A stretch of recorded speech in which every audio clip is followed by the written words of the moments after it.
Israel पर Iran के ताबड़तोड़ हमले जारी। इसराइल में गजा जैसे मनाजिर नजर आने लगे। तबाहशुदा इमारतें, कई मकामात पर आग, बिजली की मौतरी और अस्पतालों में दर्जनों जख्मी। ईरानी हुक्काम के मुताबिक ताज़ा हमले में 100 के करीब बैलिस्टिक मिसाइल दागे। तेल अवीव, हीफा, बैत-ए-याम, मकबूजा, बैतुल मक़दस और एलात धमाकों से लरज उठे। 8 इसराइली हलाक, 92 जख्मी भी हो गए। इसराइली दिफाई निज़ाम ईरानी मिसाइल रोकने में नाकाम। मिसाइलों की बारिश से वस्ती इसराइल में हर तरफ तबाही, कई इमारतें और गाड़ियां तबाह। दर्जनों अफराद मलबे तले दबे हैं। इसराइली शहर हीफा में मिसाइल लगने से पावर प्लांट में आग भड़क उठी, बिजली की फराहमी बंद। ईरानी फौज का कहना है इस बार हमले में नए तरीके इस्तेमाल किए। हीफा में ऑयल रिफाइनरी और अहम साइंसी तहकीक मरकज को नुकसान पहुंचा। तेल अवीव के बेन गुरियन एयरपोर्ट पर भी हमले का दावा। मुसलसल सायरन बजने पर हजारों इसराइली जान बचाने के लिए बंकर्स में पनाह लेने पर मजबूर। सैकड़ों इसराइली मुल्क छोड़कर भी जाने लगे। ईरानी हमलों से अमरीकी सिफारत खाने को भी नुकसान। हुक्काम का सिफारत खाना बंद रखने का ऐलान। ईरानी जवाबी हमलों में जुमे से अब तक 23 इसराइली हलाक और 500 के करीब जख्मी हो चुके। इसराइल ने इमरजेंसी के नफाज की मुद्दत 30 जून तक बढ़ा दी। तबाही बढ़ने पर इसराइली फोर्सेस ने आलमी मीडिया को कवरेज से भी रोक दिया।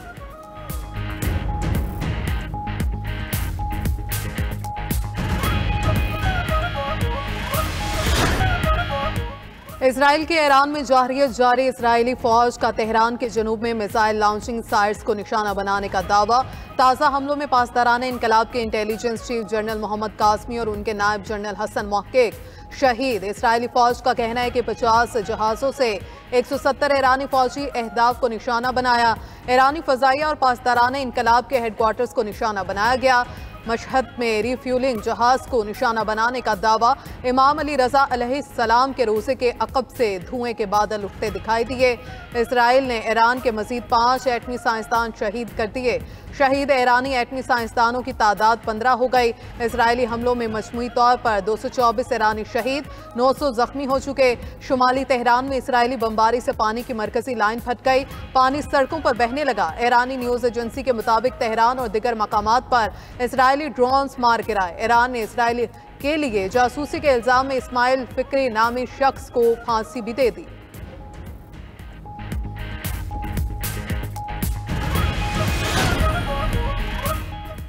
हालत जंग में मुज़ाकरात नहीं करेंगे। ईरान ने सालिस, कतर और ओमान को आगाह कर दिया। ईरानी सदर मसूद पज़ेश्कियान कहते हैं इसराइल के हमले जारी रहे तो जवाबी कार्रवाई इंतहाई ताकतवर और फैसला कुन होगी। ईरानी फौज ने अब तक दुश्मन को बहुत मुनासिब जवाब दिया है। अमरीका इसराइली हमलों में बराह रास्त मुलव्वस है। ईरान सख्त जवाब देगा। ईरानी फौज ने इसराइली आबादकारों से कहा कि वह मकबूजा इलाके फौरी तौर पर खाली कर दें। इसराइल का कोई कोना रहने के काबिल नहीं छोड़ेंगे। पासदारान इनकलाब के senior commander major general Mohsin Rezai का कहना है कशीदगी तवील होगी मगर ईरान अपनी पोशीदा ताकत के जरिए आखिरकार फतह हासिल करेगा। ईरान के पास ऐसी खुफिया ताकत मौजूद है जिसका इस्तेमाल अभी बाकी है। उधर अमरीकी मीडिया का कहना है इसराइल ने ईरान की दोबारा मुनज़्ज़म होने की सलाहियत जांचने में गलती की। इसराइल समझा कि आला फौजी क़यादत को निशाना बनाकर बड़ी कामयाबी मिली। इसराइल को अंदाज़ा नहीं था कि ईरानी फौज इतनी जल्दी दोबारा मुनज़्ज़म हो जाएगी।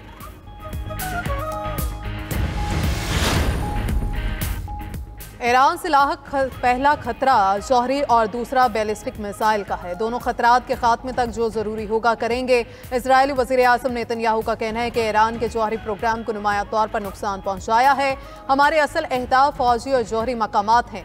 दूसरी जानिब इसराइली मीडिया का ईरान के साथ जंगबंदी के लिए कोशिशें शुरू करने का दावा। कहा कि इसराइल के ईरान से मुआहदे के लिए बातचीत हो रही है। इसराइल के पास अभी तक जंगबंदी की कोई ठोस तजवीज़ मौजूद नहीं।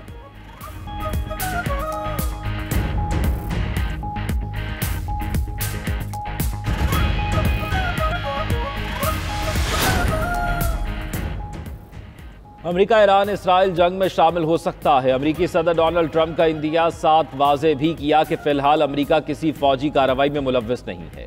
ट्रंप ने ईरान इसराइल तनाज़े में रूसी सदर प्यूटन के मुमकिना सालसी किरदार को खुशाइन करार दिया। कहा अगर प्यूटन सालसी करे तो वो उसके लिए खुले दिल से तैयार हैं। मौजूदा कशीदा सूरत हाल के बायस ईरान अब मुमकिना तौर पर मुआहदे के लिए ज़्यादा आमादा होगा। दोनों मुल्कों को जल्द किसी समझौते पर पहुंचना चाहिए। उधर अमरीकी हुक्काम के मुताबिक सदर ट्रंप ने ईरानी सुप्रीम लीडर आयतुल्लाह खामनाई को कत्ल करने की मुखालिफत कर दी।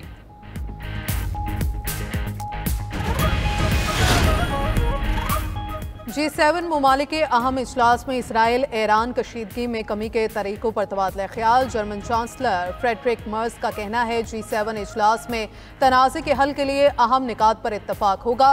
पहला नुक्ता यह है कि ईरान जौहरी हथियार नहीं बना सकता। दूसरा, इसराइल को अपने वजूद से मुतल्लिक खतरात के पेश नज़र दिफा का हक हासिल है। तीसरा, कशीदगी में मजीद इजाफा नहीं होना चाहिए। चौथा, तनाज़े के हल के लिए सिफारतकारी की गुंजाइश पैदा करना होगी। दूसरी जानिब यूरोपीय यूनियन के वज़राए खारजा का इजलास मंगल को तलब। इजलास में मशरिक़ वसता में होने वाली पेशरफ्त पर तबादला ख्याल किया जाएगा।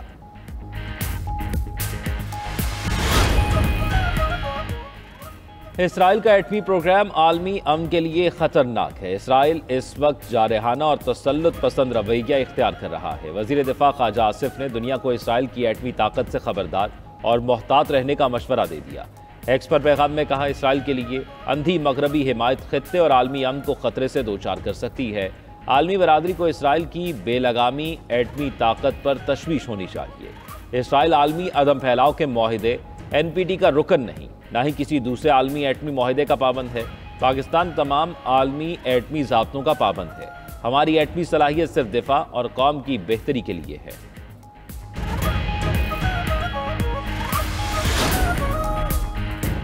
नायब वज़ीर-ए-आज़म इसहाक डार का तुर्क हम मनसब से टेलीफोनिक राबिता। ईरान इसराइल जंग बारे तबादला ख्याल किया गया। तर्जुमान दफ्तर खारजा के मुताबिक दोनों रहनुमाओं ने खित्ते की बिगड़ती सूरत हाल पर गहरी तशवीश का इजहार किया। इसहाक डार की अगले हफ्ते इस्तंबुल में होने वाली OIC वज़राए खारजा इजलास में शिरकत की यकीन दहानी।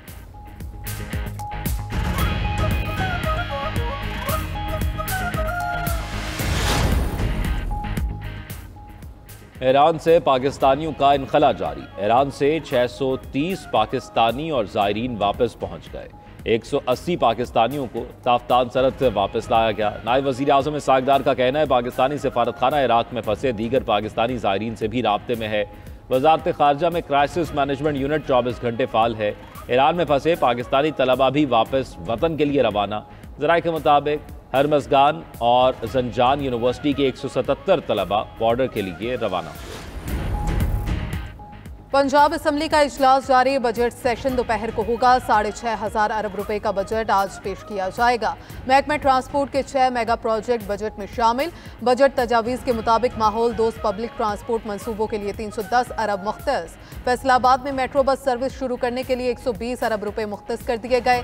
फैसलाबाद की मेट्रो बस सर्विस दिसंबर 2026 तक मुकम्मल की जाएगी।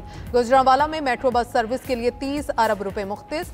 लाहौर में आलमी मियार के येलो लाइन मंसूबे के लिए 80 अरब मुख्तस। लाहौर नहर के इतराफ में ठोकर न्याज बेग चौक से हरबंसपुरा तक येलो लाइन मंसूबा 24 करोड़ मीटर पर मुहित होगा। सूबे भर में 600 इलेक्ट्रिक बसेस और 33 बस डिपोज के लिए 60 अरब मुख्तस किए गए।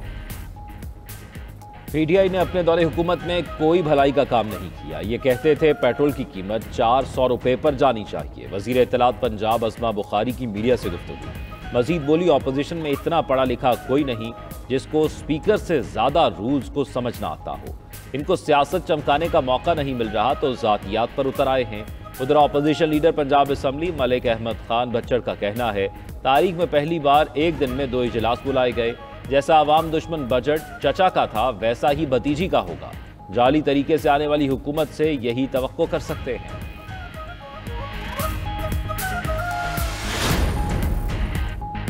पेट्रोलियम मसनूआत की कीमतों में इजाफा। पेट्रोल की कीमत में 4 रुपये 80 पैसे का इजाफा। पेट्रोल की नई कीमत 258 रुपये 43 पैसे फी लीटर मुकर्रर। हाई स्पीड डीजल की कीमत में 7 रुपये 95 पैसे फी लीटर इजाफा। हाई स्पीड डीजल की नई कीमत 262 रुपये 59 पैसे फी लीटर मुकर्रर।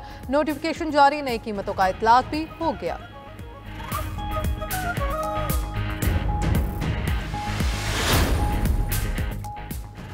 सिविल सर्विस में डेपुटेशन या मुलाजिम को महकमे में जम करने का असूल होता है। अदलिया में कोई डेपुटेशन या जज को किसी दूसरी अदालत में जम करने का असूल नहीं। जजेस सीनियरिटी और ट्रांसफर केस की समाअत में जस्टिस मोहम्मद अली मजहर के रिमार्क्स।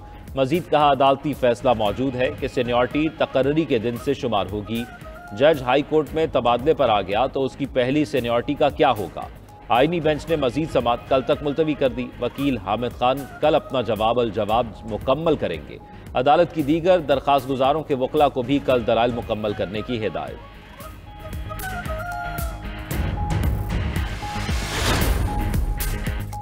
माली साल 2025 की आखिरी मॉनेटरी पॉलिसी कमेटी का इजलास आज होगा। मालियाती माहिरीन के मुताबिक शरह सूद बरकरार रखे जाने का इम्कान है। स्टेट बैंक का पॉलिसी रेट 11% है। कारोबारी तबके ने मुतालबा किया है कि शरह सूद सिंगल डिजिट में लाई जाए।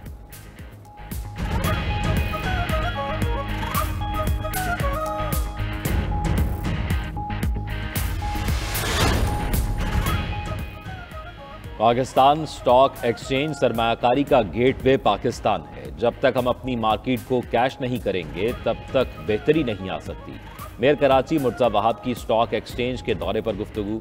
बोले, बल्दिया उज़्मा कराची का कंट्रोल संभाला तो 2 साल में मुश्किल फैसले करना पड़े। हम वसाइल और इख्तियार का रोना नहीं रोएंगे। अब हमारी इनकम आना शुरू हो चुकी। हम प्लान कर रहे हैं, शहर के लिए काम करें।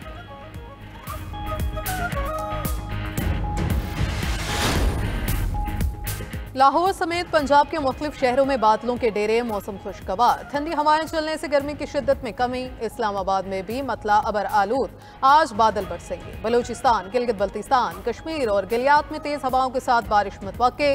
सिंध के मैदानी इलाकों में गर्मी अरूज पर। दिन के वक्त दर्जा हरारत मजीद बढ़ेगा। कराची में भी आज हल्की बारिश का इम्कान। बाज़ मकामात पर झक्कड़ भी चलेगा।